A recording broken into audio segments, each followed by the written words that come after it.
Hello and welcome back. So last time we learned revolve.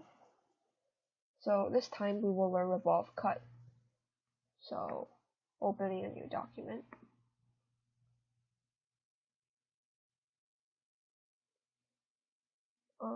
Sketch. We're gonna have to sketch something else first. So let's use bright plane this time. You make let's make a shape. It doesn't really matter what it is, but let's make it a rectangular prism. Boss.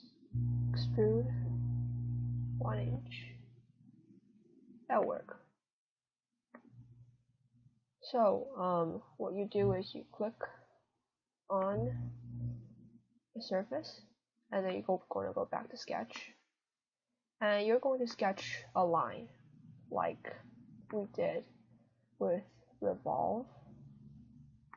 We're going to make a line like this and we'll make something to the other side of it. So let's make a sphere.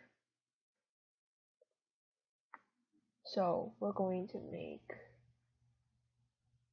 a circle and you're going to have to cut away half the circle because when you revolve around it 360 degrees and you don't cut out half the circle, it's going to have an error message saying that the shape intersects itself. So this is half a circle. So next we're going to go to revolve cut. So axis of revolution is this, and you see this sphere. So you click OK, and you're going to see a hole, except this hole is visibly smaller than the other side, so you know it's part of a sphere. And that's basically how you revolve cut.